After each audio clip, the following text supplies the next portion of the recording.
All right, sports fans, how's everybody out there doing?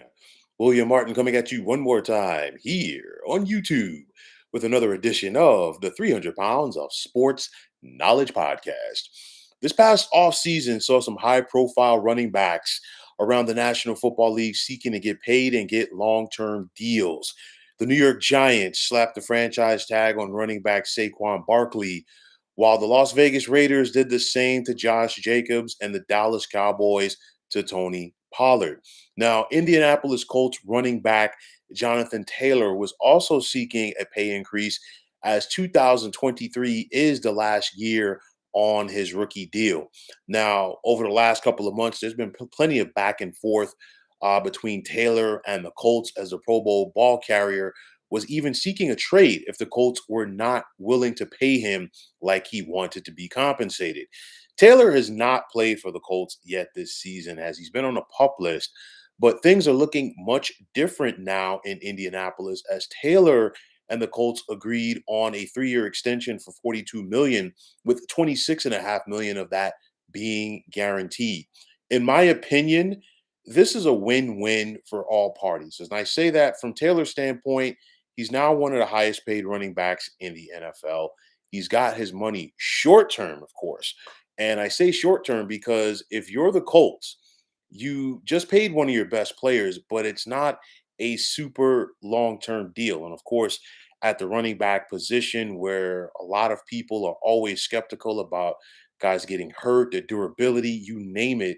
I think this is an opportunity for everybody involved to come out of this situation smelling like a rose.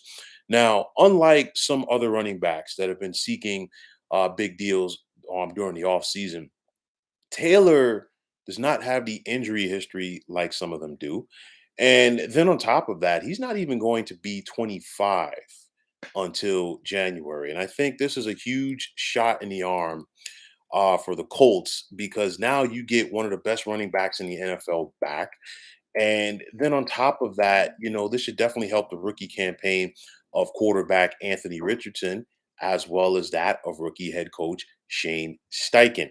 And like I said, at least cooler heads have prevailed for the Colts because, we heard some of the things that Jim Irsay said over the summer, not just in regards to Taylor, but in regards to the running back position and their compensation as a whole. And I obviously rubbed some people the wrong way. Some people agreed with it as well. But, I think this is a win for Taylor. Obviously, he's gotten his money. And I think it's somewhat of a win for the running back position. Um, I'm not sure how much things are going to change going forward for running backs in the NFL. A lot of wear and tear at that position.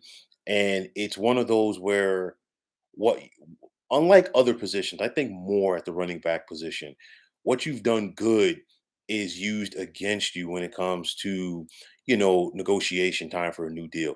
You had 250 carries last year. You had more than 1,600 yards. Okay, you might have helped us win a division title in a playoff game, but you've got some wear and tear on you.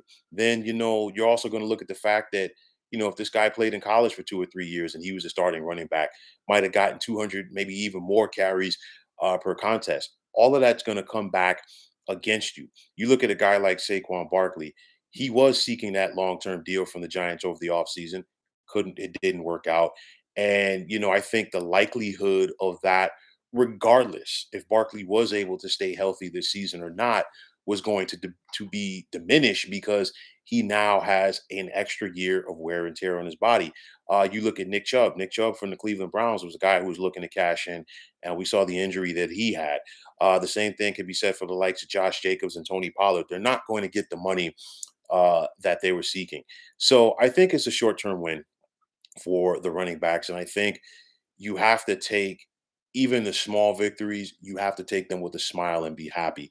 I think what should happen going forward is when it comes time for the new CBA, maybe there could be a provision for the running back position to say either A, they can only be franchise tagged once, or B, they can't be franchised at all to give them an opportunity to go out there and make some more money. But that would have to come down to negotiations between the owners and the Players Association. What's the likelihood of that happening? I'm not holding my breath on it. I'm just saying, I'm throwing it out there. Maybe that's something that could happen. But nonetheless, if you're the Colts, you can go forward now. You've got Jonathan Taylor back.